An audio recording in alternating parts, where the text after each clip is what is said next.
Praise Lord. प्रभु यीशु मसीह के नाम में आपका स्वागत है। जिस प्रकार दूसरा करंथियों 12वां अध्याय और उसकी 9वीं आयत में लिखा है कि मेरा अनुग्रह तेरे लिए बहुत है। यकीनन परमेश्वर बहुत बरकत की बात मुझसे और आपसे कह रहा है और इसी बात पे आधारित होकर ग्रेस ऑफ गॉड प्रोग्राम बनाया गया है और उसमें आपका स्वागत करते हैं कि आप परमेश्वर के अनुग्रह से भरे जाएं जो बहुतायत के द्वारा आपके लिए रखा गया है। बड़े विश्वास के साथ आप इस प्रोग्राम को देखिए और बहुत विश्वास और उम्मीद के साथ परमेश्वर के वचन और गीतों के द्वारा आशीषों को और करेंगे। इससे पेशतर के हम कलाम दें भजन संहिता जबूर किताब द बुक ऑफ साम चैप्टर 50 एंड वर्स 23। जो शुक्रगुजारी की कुर्बानी गुजरानता है। बड़े ध्यान सुनिएगा। अभी हमने इबादत शुरू होने से पहले एक कोरस जो जरिए खुदा की शुक्रगुजारी की कुर्बानी गुजरानी अच्छा लगा, खुदा को भी अच्छा लगा होगा, आपको भी अच्छा लगा। आगे पढ़े। हाँ, जो शुक्रगुजारी की कुर्बानी गुजरानता है, हाँ, वो मेरी तमजीद करता है। आप देखिए, अगर if you want to glorify the name of the lord तो आप उसका शुक्रगुजारी करना शुरू करें। अगली लाइन। और हाँ, जो अपना चाल चलन दुरुस्त रखता बड़े ध्यान है, से सुनिएगा। और जो अपना चाल चलन चर्च के अंदर, चर्च के बाहर, और जो अपना चाल चलन दुरुस्त रखता है उसको मैं खुदा की नजात दिखाऊंगा। हालेलुया। देखिए, चाल चलन के लिए मैं इसलिए जोर दे रहा हूं आपको। हाय खुदावन के लोगों, अपने चाल चलन पर गौर करो। जो अपने चाल चलन को दुरुस्त रखता है, खुदा ने कहा मैं उसको अपनी नजात दिखाऊंगा। इसके माने जकई ने जब तक अपना चाल चलन दुरुस्त नहीं करा वो खुदा की नजात को नहीं देख पाया। जकई के लिए तो आपने बहुत बार सुना है।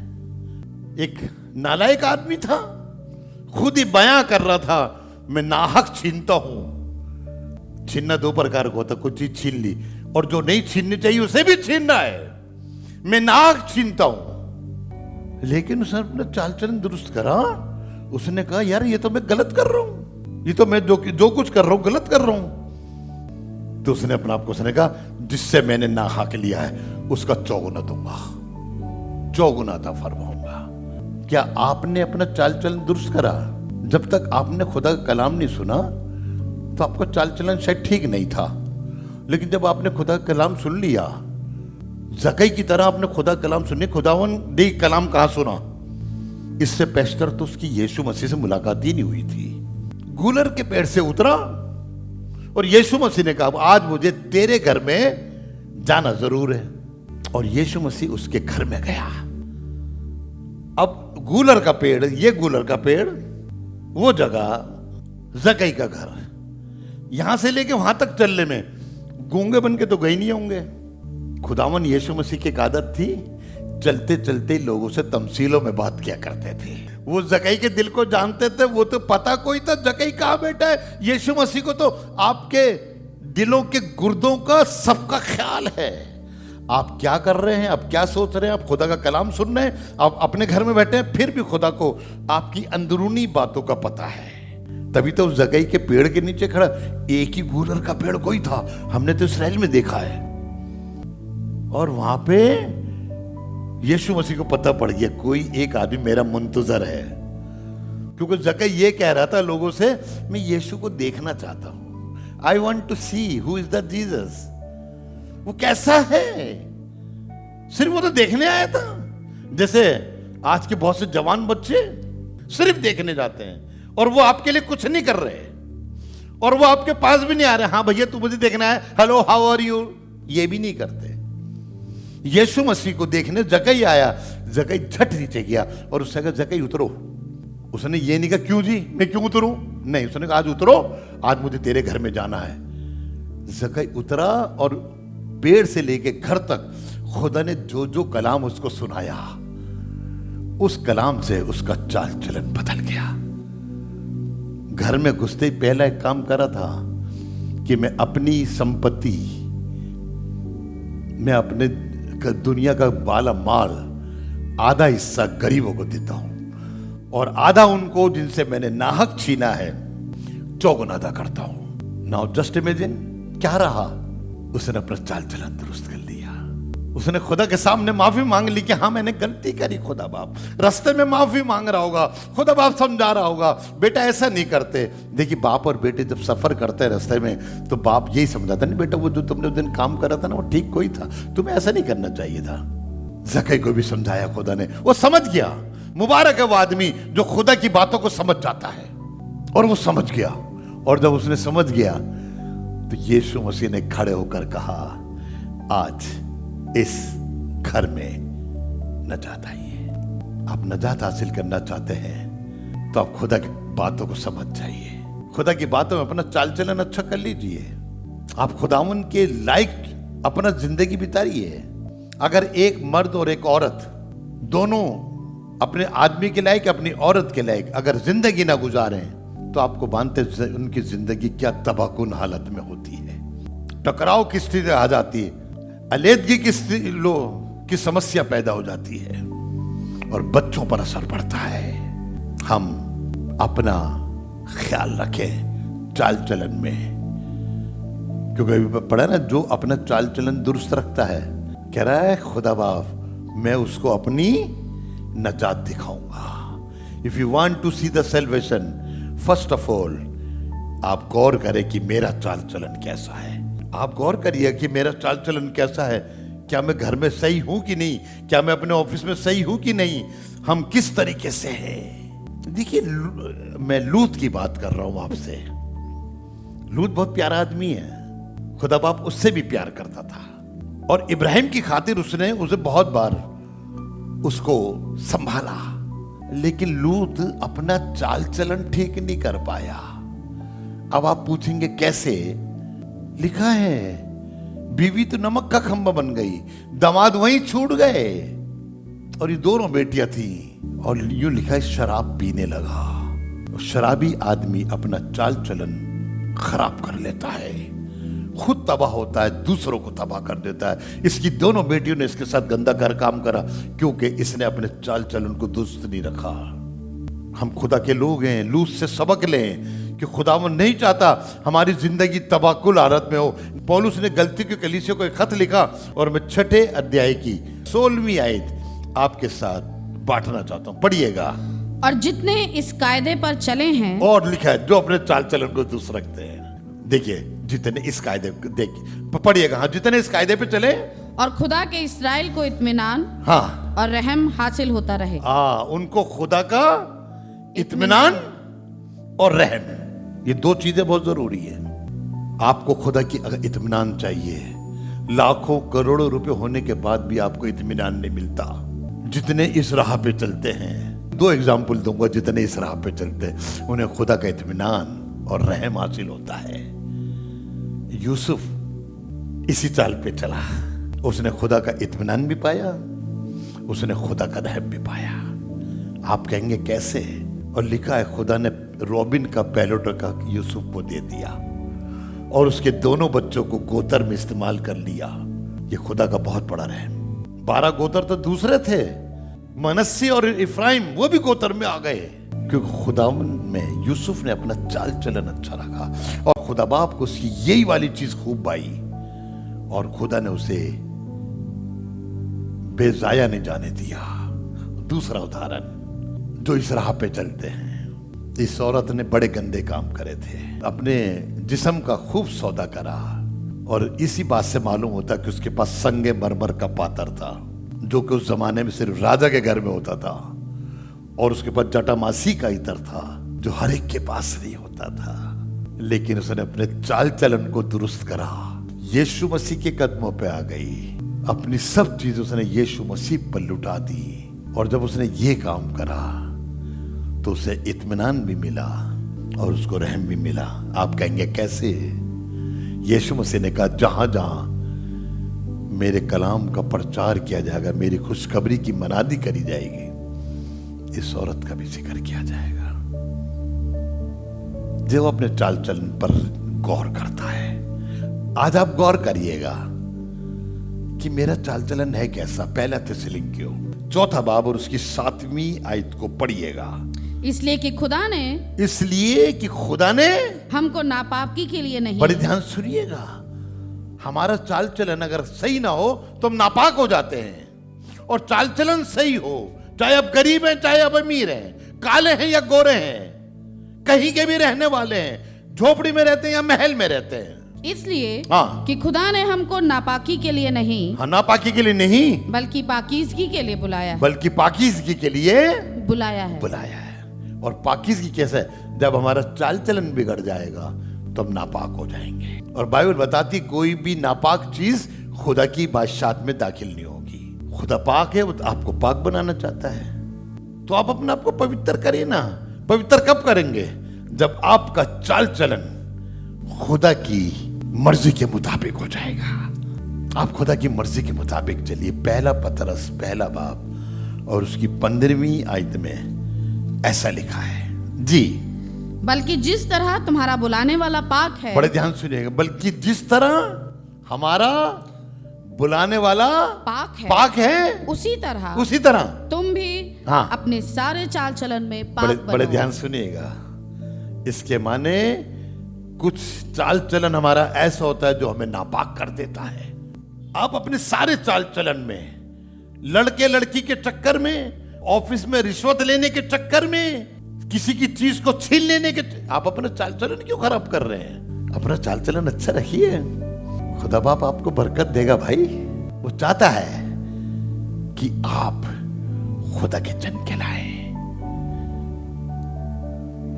इमसाल की किताब 16 बाब और उसकी 7वीं आयत को पढ़िएगा।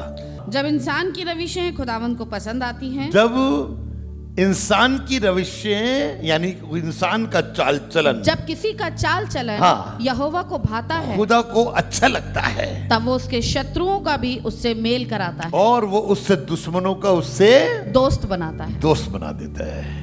आपके दुश्मन आपको मारने की फिराक में है, लेकिन खुदा ने आपका चाल चलन अच्छा देखा तो खुदा ने उन दुश्मन को भी आपका दोस्त बना दिया। आपका चाल चलन आपके भविष्य को सिक्योर कर सकता है। आपका चाल चलन देखिएगा। आखिरी आयत पढ़ा के खत्म करूंगा। पहला तीमुथियुस 4 बाब और 12वीं आयत। कोई तेरी जवानी की हिकारत ना करने पाए। इसके माने लिखने वाला जानता है बहुत से जवान लोगों की हिकारत करी गई।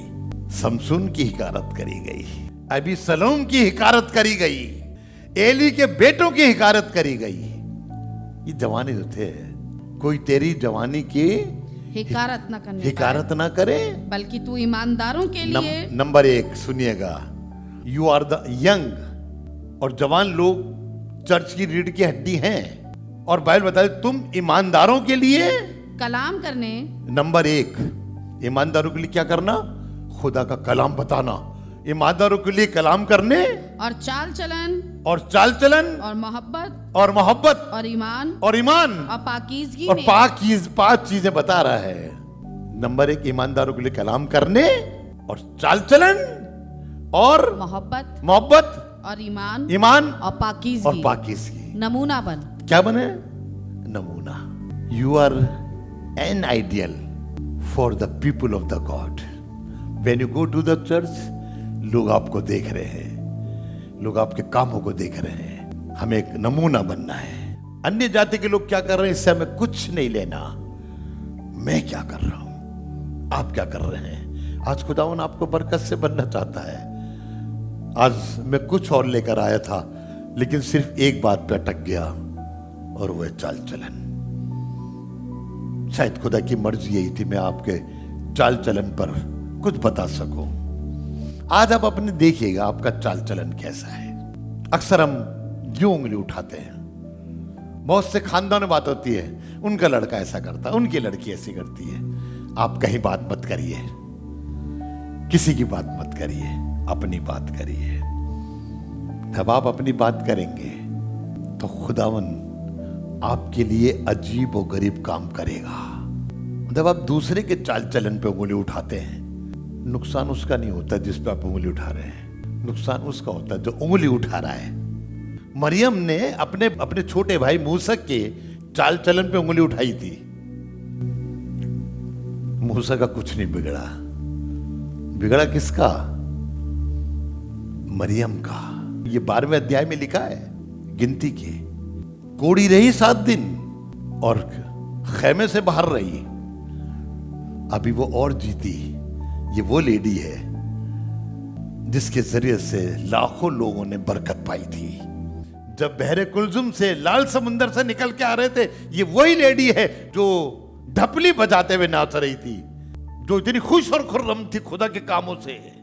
इसका चाल चलन देखिए, इसका चाल चलन इतना बेहतर था कि अपने भाई का इसने ख्याल करा। इसका चाल चलन इतना बेहतर था, अपने भाई को गोदी में खिलाया। इसका चाल चलन इतना बेहतर था कि इस उम्र तक अपने भाई के साथ रही, अपने भाई के हर काम में उसने वो करी मदद। लेकिन एक हल्की सी खता अपने भाई के चाल चलन पे उंगली उठा गई और कह किस रही थी? अपने भाई हारून से कह रही थी। आप जानते क्या हुआ? कोड़ी तो बनी बनी, कुछ महीनों के बाद जो कदास नाम की एक जगह थी वहीं इसके डेथ हो गई और वहीं मिट्टी दी गई। नहीं मरती है, जिंदा रहती। गलती ये करी, इसने अपने भाई के चाल चलन पे उंगली उठाई। मैं आपसे भी अर्ज करता हूं, अपने भाई की आप किसी पे भी उंगली ना उठाएं, सिर्फ खुदा की हजूरी में रहें तो खुदावन आपको ऊंचाई का दर्जा देगा। खुदावन आपके घर की परिस्थितियां बदल देगा। देखिए, रूथ गैर कौम की लड़की थी ना, हो सकता गैर कौम में उसका चाल चलन अच्छा ना हो, लेकिन जब वो खुदा की कौम में आई तो उसने चाल चलन ही बदल गया। उसने अपने चाल चलन को दुरुस्त करा, अपनी सास को नहीं छोड़ा, उसके खुदा सबसे बड़ा, उसने उसके खुदा को नहीं छोड़ा। मैं एक लाइन बोल, मैं उसकी इसी एक लाइन पर फिदा हूं। उसने एक लाइन कही थी, तेरा खुदा मेरा खुदा। काश हम सब उसी खुदा के पैरों बने और उसकी बातों पे चले। खुदा बाप बहुत बरकत देगा। आज अपनी रविश को गौर करिएगा। आगे की किताब में पढ़वा रहा था मैं आपसे, उसमें तो लिखा था कि तुम अपने घर भागे जाते हो, और आगे लिखा जब तुम अपने चाल चलन पे गौर नहीं करते, कमाते बहुत हो, मिलता थोड़ा है, और जो थोड़ा घर में लाते हो तो वो फटी हुई जेब में से निकल जाता है, छेद वाली थैली में से निकल जाता है। नहीं, खुदा बाप आपसे प्यार करना चाहता है। खुदा से प्यार करिए, और खुदा से प्यार करने का सबसे अच्छा तरीका अपना चाल चलन ठीक कर लीजिए। आज आप अपना चाल चलन चेक करिए कि मैं किस क्षेत्र में कमजोर हूं। मिल जाएगा आपको, अपनी गलती मिल जाएगी। आप देखिए आप किस क्षेत्र में लोग कमजोर हैं, और जब आप अपने उस क्षेत्र को ठीक कर लेंगे तो खुदा बाप कहेगा, आज ही तू मेरे साथ फिरदौस में होगा। उस डाकू ने अपना चाल चलन ठीक कर लिया ना, आप तो जानते हैं। उसने अपना चाल चलन ठीक कर हम तो अपने किए की सजा पा रहे हैं। हमने बहुत गलत काम करे। इसके माने अपनी जिंदगी की गलत बातों से तौबा करना, अपने चाल चलन को शुद्ध करना है। स्वर्गलोक में चला गया, आग भी स्वर्ग में जाएंगे। आइए दुआ करें, आइए दुआ करें ताकि खुदा के नाम को महिमा मिले, ताकि खुदा का नाम जलाल पाए। आंखें बंद करें, सर झुकाएं और खुदावन की इबादत का लुत्फ उठाया आपने। आज इस अपने रविश पे गौर करिए। एक एक बच्चे से कहना चाहता हूं, आए जवान बच्चों, आपको अभी लंबी रेस का घोड़ा बनना है। आपने लंबी दौड़ दौड़नी है, बीच रास्ते में ही खत्म मत हो जाना। आप लंबी रेस का घोड़ा बनना चाहते हैं तो आप अपने चाल चलन पे गौर करो। कैसा है आपका चाल चलन? कुड़कुड़ाने वाला, बुड़बुड़ाने वाला, नफरत करने वाला, हिकारत करने वाला, खुदा के खिलाफ बोलने वाला, खुदा के घर न जाने वाला? चाल चलन देखिए कैसा है। अपनी बाइबल में लिखा, अपनी समझ का सारा मत लेना। आप जो भी काम करें तो बाइबल के हिसाब से करें। ये बाइबल हमें 4,500 साल पहले लिखी गई है, दुनिया की सबसे पुरानी किताब। हम इसको माने और उस पर चलें। खुदा बाप आपकी जिंदगी बदल देगा। आइए दुआ करें। खुदा बाप, हम तेरे शुक्रगुजार हैं कि तूने हम सबसे बातचीत करी और हमको सिखाया, हमको चिताया कि हम अपने चाल चलन पर गौर करें, ताकि हम सजा ना पाएं, बल्कि हम जब चाल चलन पर गौर करें, तौबा कर लें, फिर के तेरे पास आए तो हमें नजात का दर्जा हासिल हो। जितने लोगों ने आज तेरा कलाम सुना है, ये कलाम इनकी जिंदगी में काम करे ताकि ये तेरा उद्धार पा सके। सबको बरकत दे, यीशु मसीह के नाम से मांगते हैं। खुदा आपको आशीष दे। उम्मीद है आपको ये प्रोग्राम पसंद आया होगा और आपने वचनों के द्वारा आशीष पाई होगी। अगर आपके पास कोई समस्या है, अगर आप प्रार्थना कराना चाहते हैं, तो यहाँ पे हमारा नंबर स्क्रॉल हो रहा है। आप हमें से किसी से भी संपर्क कर सकते हैं, हमें ईमेल आईडी के द्वारा संपर्क कर सकते हैं। और यकीन जानिए, अगर आप विश्वास के द्वारा प्रार्थना करवाएंगे तो परमेश्वर आपकी प्रार्थनाओं को सुनकर और आपको आजाद करेगा। विश्वास रखिए, फोन करिए, प्रार्थना कराइए और प्रभु आपको आशीष दे। God bless you. हमारा एड्रेस है assembly of believers church, S410 street number 11, school block, Shakarpur, Delhi 110092। और अगर आप हमसे फ़ोन पे कांटेक्ट करना चाहते हैं तो हमारे नंबर हैं 8527158740 और दूसरा नंबर है 9891358387। इसके अलावा 9891152423।